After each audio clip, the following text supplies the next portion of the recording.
There we go. Three, two, and one. Well, Mayor Zacher, welcome back to Mayor's Monday here at WSAU at WSAU.com. What's going on in Wisconsin Rapids? We were just talking a little bit. I haven't been down to Wisconsin Rapids in months. I haven't really watched one of your meetings in months. I mean, I feel like I'm kind of out of the loop, if not for our little chats once a month. Yeah. Well, as far as I can tell, everything's going well. I do realize a few things. Right now, things seem really calm. I mean, there's always Mhm. stuff going on, but to me, it's everybody's getting to work and making things happen. And my hope is that there is a calm in the community, and we're just seeing progress on the mill. We're moving forward. I kind of repeat the message, like we have to move forward. We have to start our businesses. We have to, promote the community because nobody else is going to come and do it for us. The other side of it is I have been thinking it's a little over a year and a half, and I do start to have this sense of I always understood as the business owner, as a resident, that the city you kind of live in a bubble because you don't really get the information. Everybody's out in the community talking about the city, what they're doing, good, bad, and different. But it's hard to get that information to the city and vice versa, which is why I'm always working so hard on developing the communication better between internal, but then also, with the community outside of the organization. But then I get this feeling like this is a strong possibility I'm living inside the bubble now. So you never really know what Yeah. people are thinking, what they're doing. Emily is the executive coordinator Mhm. here, doing a great job with helping with communication and building some of this stuff out. And she does, we opened up the comment sections on the social media, which were shut down for a while. And I said we should open those up. Mhm. And again, we don't have to answer everything, but when people are looking for information, and even if it's in a snarky way, let's get them the information and do our job, do our due diligence to make sure they know what we're doing and what services we have, and that's been really well received. And then you get the sense that things kind of slow down. You don't get quite the comments anymore, and the people who are a little bit angry, if you answer them, they come back very in a different mood, I guess, and they Mhm. apologize sometimes for just saying, yeah, sorry about how I ask that question. I appreciate the information. And, for those that are super negative, I don't think much is going to change those anyways. So just kind of Mhm. let them be. Or if you can get information that helps other people, it's good. So we do Yeah. our best to stay outside the bubble and connected to the community as best we can. So, Absolutely, boy, don't we know that sometimes in this business as well, that yeah, you're certainly not going to make everybody happy all of the time. But sure. speaking of those communication, those channels, those methods of communication, I know the city website is something that's kind of always been evolving and being redesigned, and now you've gone through another refresh of it. What's changed this time? Yeah, I would say that the last one we had was there for a long time, and it kind of took on a life of its own with uh, everybody kind of having access to it. And I kind of have learned over the years that if you don't have a leader, and hopefully they're a good leader, if you don't have somebody leading everything and everybody's leading it, then really nobody's leading it. It's just kind of a free for all. And I think that's kind of what happened with the last website, and nobody wanted to necessarily step in and change it. So we started a brand new website, and yeah, it had its we learned our lessons in terms of trying to migrate an old website to a new website. It was Oh almost man. better to just go ahead and migrate it and then kind of start over, start from scratch. Hmm.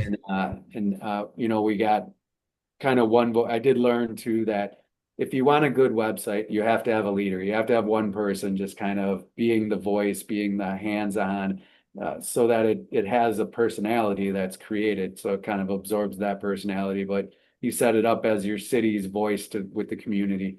And that worked out really well. And a lot of the feedback we got is you have to have the people involved in it very narrow. You can't have everybody tapping into it.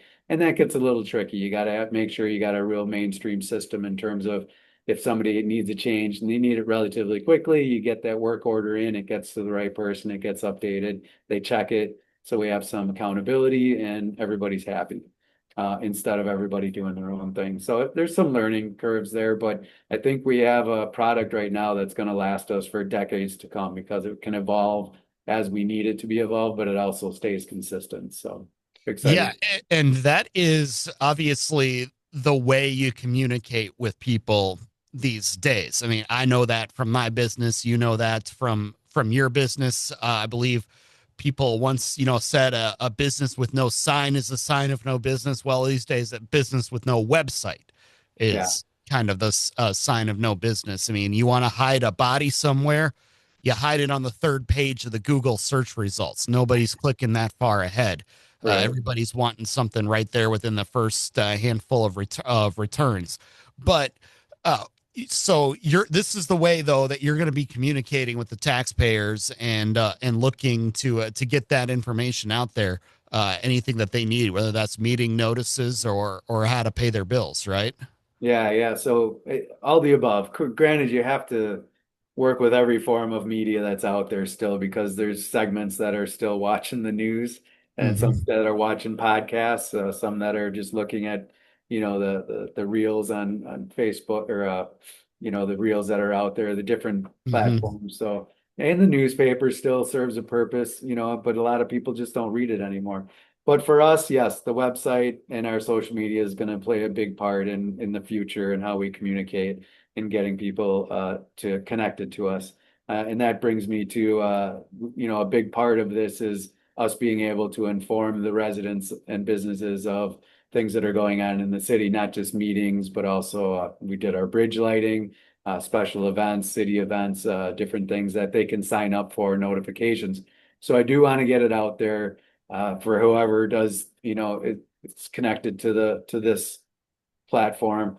That September 17th, right now, we're set to stop the old notification system and start the new notification system. So we're trying to get everybody to come to the new website and go to notify me. It's at the bottom of the page. Clearly says notifications, goes to notify me, and you just get set up again.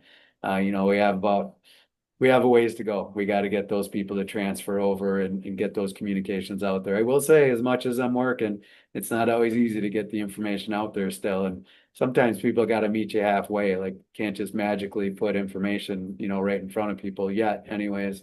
Hmm. At the same time, come to our Facebook page. We have lots of information on the news and the events of what's going on to communicate with people. So come find us and meet us halfway, and we're there for you. And whatever you guys need, let us know, and we'll do what we can to make it happen for and everybody. and that's going to be anything like I said, from the meeting notices to street closures to Yep. the start time for the whatever parade Yeah. downtown, right? Everything we're doing, it's tricky. We tried to get some like a community calendar, but that's a little bit tricky because then where do you draw the line? I mean, it could be Hmm. anything. So I think there's room for one of the organizations in the community to really work together with everybody else and form that community calendar. But we do as much as we can for city events, city meetings, and everything that we can to overlap with the community so they know what's going on. But yes, absolutely everything is on our webpage. So, come find us at wirapids.gov, and it is .gov now. So we did move from a Hmm. .org, which protects us, protects the residents and businesses. So if you don't see a .gov, it's not us. And if you do see the .gov, you know that it's highly vetted and protected, so Hmm. that you don't have to worry about the information you're getting from there. For now, hopefully that doesn't change. Those Yeah, hackers are always out there. absolutely. Yeah, no doubt about it. Those hackers are always out there and always changing and evolving their tactics as well. I mean, we see them all the time, from bill payments to things like that, to everybody wants a piece of your money. So yes, if it's .gov Yeah. and it's coming from the city, got that official seal on it, you're good to go. I appreciate you kind of, as we dove into that, we did have a meeting with the PFC this morning, Police and Fire Commission, and we did talk quite a bit about scams that are happening, and they're even more local now, where people are targeting is a strong word, but they're, kind of seeking out people, older people usually that may not, they might be able to manipulate or convince of something. And it is happening that, people are getting people to withdraw larger sums of money Oh and yeah. hand it over to them because they think it's in a good cause and that money's gone forever. So for us to just put a warning out again for whoever is seeing this, be aware that this is happening. And if the red flags are there and the bank's telling you don't do this, like, let's stop for a minute and think about what's going on. Like take all that stuff into account that people are out there and they are trying to get you to just have a momentary slip because you feel bad for somebody or you want to do something good for somebody. Be aware that there's people out there that are looking to take your money. So thank Hmm. you for that. Yeah, and I know I've done the story a couple of times out of Wood County. I know crypto machines were a big thing a while back. Are you seeing any different tactics now that are being deployed, or is that just kind of something that's always on the law enforcement radar down there? I think so. I mean, they're around in different, whether facilities, gas stations, or, maybe Hmm. the vape shop, stuff like that. Like you just have to be careful. I can't speak too closely to that because I haven't heard any specifics with the Bitcoin or the cryptocurrency Sure. machines. I have to assume that the whole thing, I know I'm old school, but I love watching it and reading about it, but I have not taken the leap yet to Right. here's my money and Hmm. and give me that something that I cannot taste, touch, or feel or whatever. Right. So yeah, it's a little bit tricky. But if I do hear anything, we'll talk in the future about more Hmm. specifics about what the scams are and how those are being played out, so we can let people know in advance to watch out for them. Absolutely. Last thing before we let you go, obviously, as we flipped over to September here, a lot of areas got their budget well underway. What is the status of the 2026 budget for Wisconsin Rapids at this time? Yeah, it's always amazing how fast it comes. And we started in July. It was when they kind of had it together. So then during October, we were actually able to set up the department head meetings and get everybody in with me and Tim, the finance director, and Jake, a little bit the chair of the finance committee, just so everybody kind of on the front end gets on the same page in terms of what's what. Then you have the budget as in its entirety of what all the departments are looking for. And then you can kind of piece that together with the reality of what's actually coming in that you can tell. Like it doesn't all happen overnight. So everything's kind of trickling in and you're trying to put it together. So there's a lot of stress behind it. And I respect the financial accountants, CPAs, people that are involved in those departments that are making that all happen because it's a lot of work to put it all together and say no to the people when you have to say no. Like so much of the work. I didn't understand this as an alderman. I definitely understand it better now, of course. But there's so much work that goes in behind the scenes to actually get Mhm. a budget to the point where you can present it to the council and say, we have enough money to fund this budget. So everything that's going out is also coming in, and again, it takes a lot of no's and like making sure that that can happen before you present it to them, and then the council like our big thing, and I'm still very aware of it, is how much debt we want to take out or don't want to take out. If I could take out zero debt, that's my ultimate goal. But we Mhm. also have the streets that need to be done. We've been good about doing zero debt for a year, and then we knocked it down to 750 instead thousand instead of 2 million or 1.3 million. So the more you can take off, the better off you are trying to pay off old debt. That seems to be the big thing.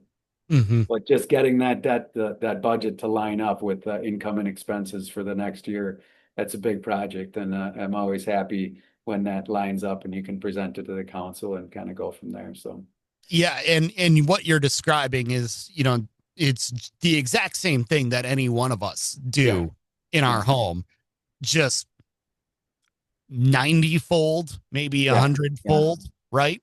Yeah, just a lot of moving parts, a lot of Mhm. voices involved in it, whereas usually it's a few voices. Yeah, this is big. And again, I understand that this isn't, it's big, but in the big scheme of things, like I can't even imagine how people manage, $1 billion budget, 10,000 people.